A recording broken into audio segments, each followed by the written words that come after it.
Celebrity chef Jamie Oliver has been in the news the past few days, and not because of the release of a cookbook, but a children's book. And the news is not so great. I want to break that down in this video, and first of all, let me just introduce myself. My name is Travis Peterson. I'm a children's book author as well as a book designer and a self-publishing coach. And I love to help authors, first-time authors especially, put out and produce wholesome books that children will love and adults will cherish. So let's just get right into it. I wanted to just kind of give my reaction to this news, this late-breaking news about Jamie Oliver. If you're not familiar with Jamie Oliver, he sort of came on the scene back in 1999 with a cooking show called The Naked Chef.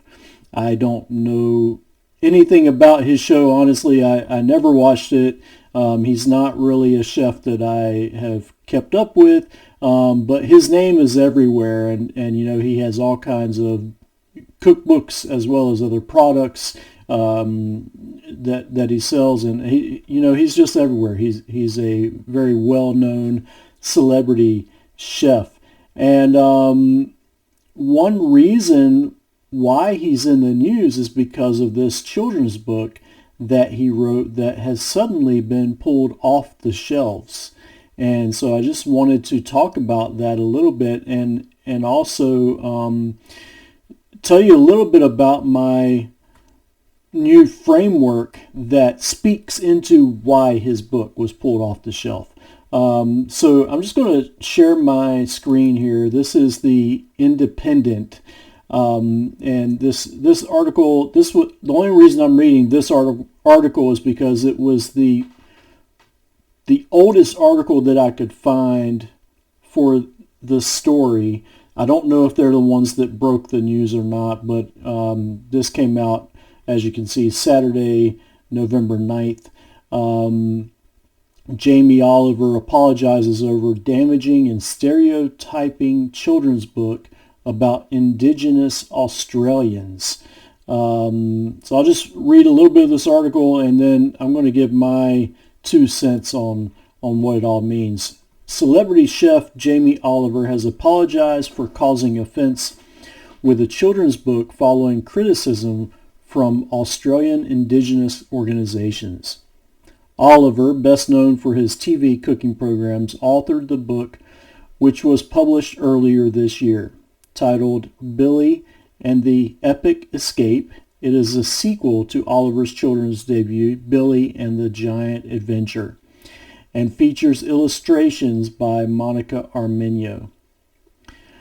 One of the story's subplots concerns a young First Nations girl fostered by an Indigenous community in Australia. She is kidnapped by a villain who says that First Nations children seem to be more connected with nature. The Indigenous girl tells the English protagonist that she is able to read minds and communicate with animals and plants, describing it as the Indigenous way. The character is ostensibly from, I can't pronounce that, in Alice Springs, but uses vocabulary from Gamilaroi in New South Wales and Queensland. I apologize if I'm butchering the pronunciation here. I'm not familiar with these locations. Indigenous organizations within Australia have strongly criticized the book and called for Penguin Random House, its publisher, to pull it from shelves. Now, to just update you, this is from Saturday, but the breaking news from, I believe, yesterday, Monday, was that they have pulled the book from shelves, and it is no longer possible to purchase the book as far as I can find. In a statement to The Guardian, so maybe they were the first ones to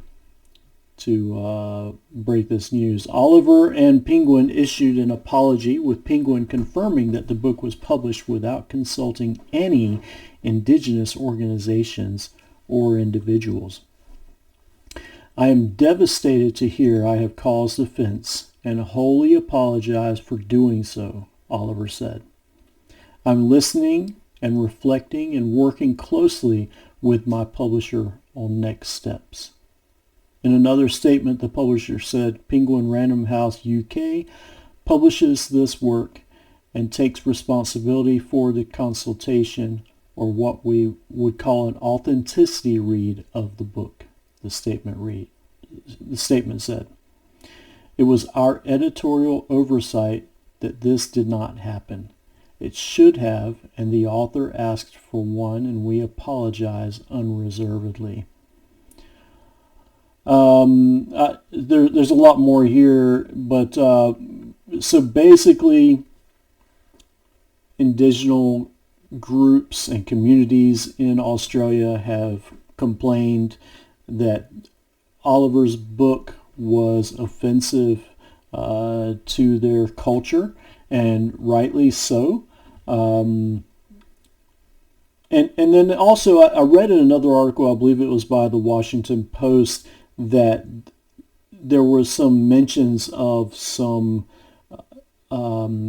First Nations languages used in the book incorrectly. So there are really two different ways that he offended the First Nations in this book. And I just want to say, I just want to reconfirm the article that says this, it's really the publisher's fault that this was not checked and changed. I have no idea if Oliver completely wrote the book, Jamie Oliver, I should say, or if he used a ghostwriter. I did read somewhere that these were stories that he sort of used to tell his kids and developed them into books. So I imagine he has at least had some degree of writing involved with the story and not just completely written by a ghostwriter. My point is, there are two different ways that he offended the First Nations communities in Australia. I'm going to go back to full screen here.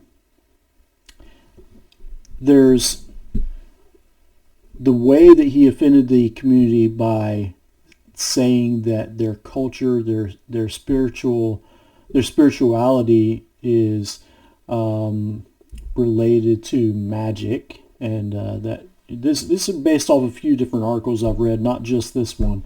So it's explained as magic, and then there's also the point of the languages not really accurately being represented in the book. And the reason I wanted to share this is I think it's very interesting that Penguin Random House mentioned that it's their job to make sure that they have an authenticity read of the work.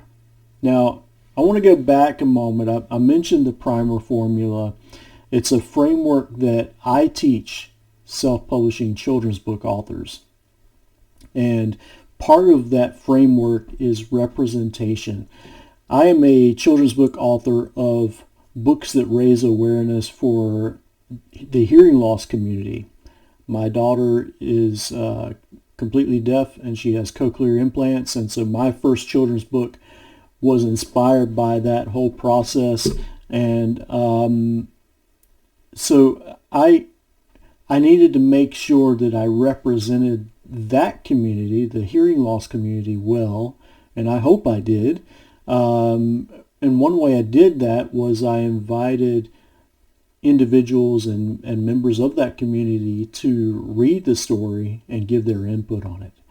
And so that's just an example of an authenticity read. You get either a professional from that community or that people group, or someone who is represented by a certain disability to read your content to make sure it represents them well.